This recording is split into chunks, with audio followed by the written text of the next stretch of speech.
¿Qué pasaría si los vampiros realmente hubieran existido?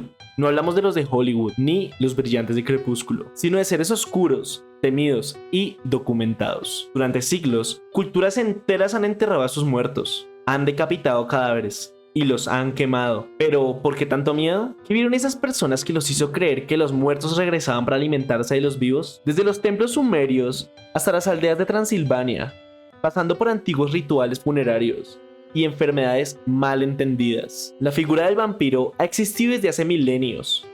Pero, ¿de dónde viene realmente la leyenda? ¿Es solo un mito o hubo alguna verdad detrás de todos estos horrores nocturnos? Tal vez creas que todo comenzó con Drácula, pero la verdad es mucho más compleja. Los vampiros han cambiado de forma, de rostro a lo largo de la historia, y sus orígenes están ligados a culturas, traumas colectivos y miedos ancestrales. Hay testimonios escritos, juicios, exhumaciones, pueblos enteros convencidos de haber sido acechados por criaturas sedientas de sangre. Y todo esto antes de que existieran las novelas o incluso las películas. Hoy te voy a contar la verdadera historia de los vampiros. ¿Quién fue el verdadero Drácula? ¿Qué papel jugó la ignorancia médica en alimentar el miedo? Y si aún hoy podrían caminar entre nosotros. Prepárate, porque esta historia tiene más sangre, terror y verdad de lo que te imaginas. Y cuando termines de ver este video, no volverás a ver los vampiros de la misma forma. Antes de que Transilvania existiera, antes de que alguien pronunciara la palabra Drácula, los vampiros ya venían en el imaginario humano. Los primeros relatos de seres que succionaban sangre o energía vital vienen de miles de años atrás, en la antigua Mesopotamia. Los sumerios hablaban de Kimu, espíritus oscuros que regresaban del más allá para atormentar a los vivos. También estaba Lilitu, una figura femenina, demoníaca, precursora de Lilith, una mujer nocturna, sedienta de sangre, asociada con la muerte de bebés y seducción de hombres. Los hebreos también temían a Lilith, mencionada incluso en algunos textos antiguos, como una criatura atada que robaba energía vital. En Persia, figuras similares se describían como cadáveres que salían por las noches a beber sangre. Y en la India, los betalas, espíritus que habitaban cadáveres, eran temidos por poseer cuerpos y causar locura. En Grecia, existían los lamiae, mitad mujer, mitad monstruo, que se alimentaba de la sangre de los niños. Y los epusa, enviados por la diosa Hécate, capaces de cambiar de forma y matar con un beso. En Roma, los muertos eran tan temidos que se les enterraba con clavos en el ataúd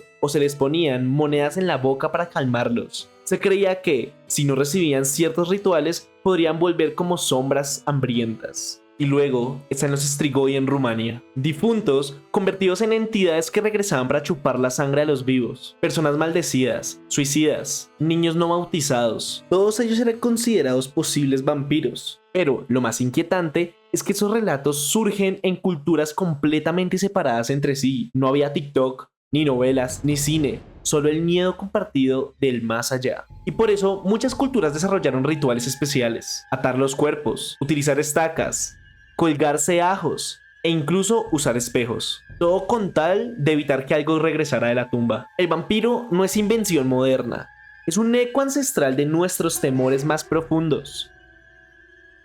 Ahora vamos a hablar de alguien que sí existió. Y no solo existió, fue tan aterrador en vida que su historia alimentó leyendas durante siglos. Estamos hablando de Vlad III, el Empalador. Vlad dominaba con puño de hierro en el siglo XV, en lo que hoy conocemos como Rumania. Pero no era un rey cualquiera, tenía una obsesión: castigar. Traición, te empalaba. Robo, te empalaba. Desobediencia, también te empalaba. Era tan así que dejaba a la gente viva ahí, clavada, durante días hasta que se desangraran, a veces bajo el sol, mientras los cuervos hacían el resto. Se calcula que empaló más de 20.000 personas durante su mandato. Una vez dejó un campo completo de cadáveres ensartados como advertencia para los otomanos. Y funcionó. El ejército enemigo huyó sin luchar. Pero lo más perturbador no era la violencia, era el placer con el que él lo hacía. Se dice que comía entre los cuerpos mientras ellos agonizaban, que mojaba su pan en la sangre de los ejecutados y que miraba a los ojos a sus víctimas mientras ellos morían. Eso era su parte favorita. Y ahí es donde entra el mito. Su nombre completo era Vlad Dracula, hijo del dragón. Por la Orden del Dragón, un grupo cristiano militar, pero en Rumania. Dracul también significaba el diablo. y esa ambigüedad lo marcó para siempre. Siglos después, en 1897, un escritor irlandés llamado Bram Stoker empezó a investigar la leyenda del este de Europa. Nunca pisó Transilvania, pero esto no le impidió imaginar. Tomó los informes sobre Vlad, las supersticiones de toda la región y creó un monstruo, el Conde Drácula. Un ser inmortal que duerme con ataúdes, que le teme al sol, al ajo, a las cruces, que vive entre sombras, esperando despiadado, inmortal y sediento. Pero Stoker no lo pintó como un galán, no era romántico, era una criatura oscura, perturbadora, el reflejo de nuestros propios temores, la invasión, la enfermedad, lo desconocido. Y así, Vlad el Empalador pasó de ser un príncipe sangriento a una figura inmortal de la cultura popular. Un mito que mezcla la historia con horror, fantasía con hechos reales. Y lo más escalofriante es que parte de él sí fue real. Olvida por un momento las películas. Hubo un tiempo donde el miedo al vampiro no era entretenimiento, era una ley, una amenaza, una realidad para cientos de pueblos en Europa del Este. Estamos hablando de los siglos XVII y XVIII, en aldeas rurales de Serbia, Hungría, Polonia y Rumania. La gente no solo creía en vampiros, vivían con el miedo de ser atacados por uno. Y cuando alguien moría de una forma inexplicable, no se aceptaba que fuera natural. No, era culpa de un muerto, pero que había vuelto.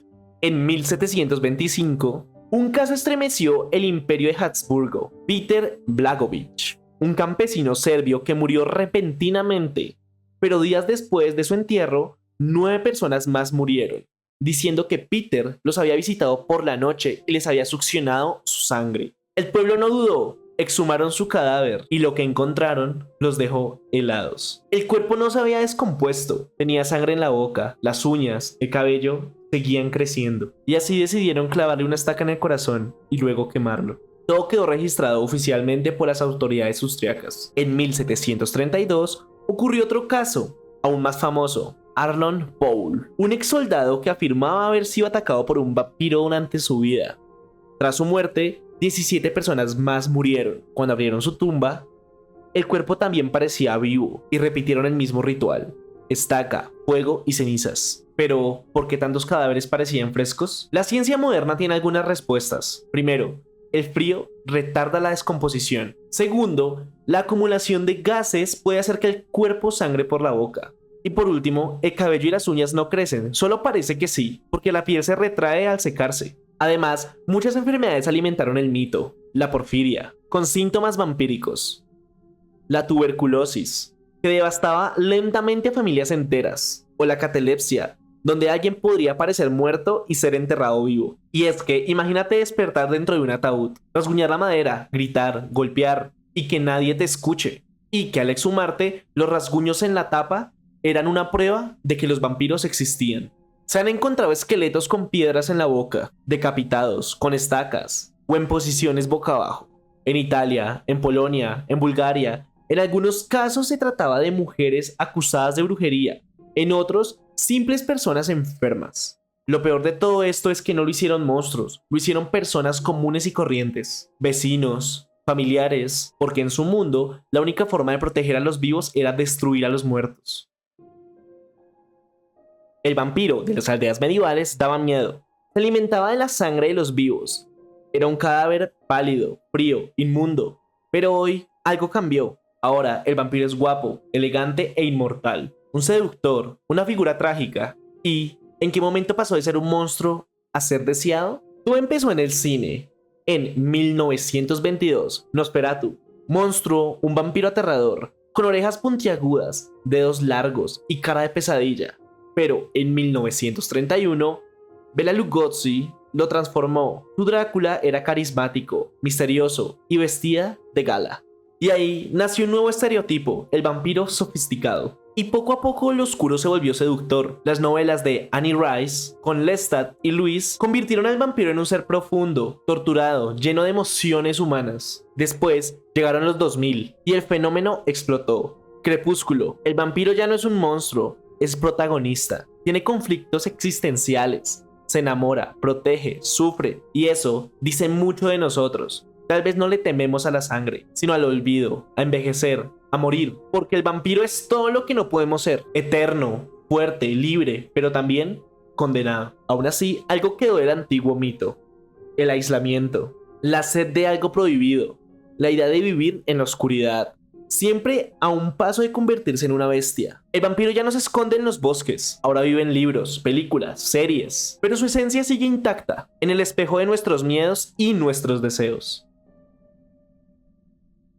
Entonces, ¿los vampiros existieron o no? Depende de lo que estés buscando. Si hablas de seres inmortales, que duermen en ataúdes y se transforman en murciélagos, probablemente no. Pero si hablas de figuras que han aterrorizado culturas por siglos, de cadáveres exhumados y rituales reales, entonces sí. Los vampiros existieron y aún existen en nuestra historia, miedos y deseos. El mito del vampiro nos habla de más que sangre, habla del miedo a la muerte, del dolor a perder, del terror a lo que no entendemos y también del deseo de vivir para siempre. Por eso nunca desaparecerán, simplemente cambiaron de forma. Dejaron las estacas por los besos, las tumbas oscuras por las pantallas de cine. Pero el vampiro seguirá ahí, porque en el fondo lo hemos creado nosotros. Una criatura que no teme la noche, porque ya forma parte de ella. Si este video te hizo pensar, temblar o mirar de reojo hacia la oscuridad, entonces cumplió con su propósito. Y bueno amigos, este ha sido todo el video, espero les haya gustado, no olviden darle like, comentar, suscribirte, activar la campanita para no perderte ninguno de mis videos y nos vemos en el próximo video.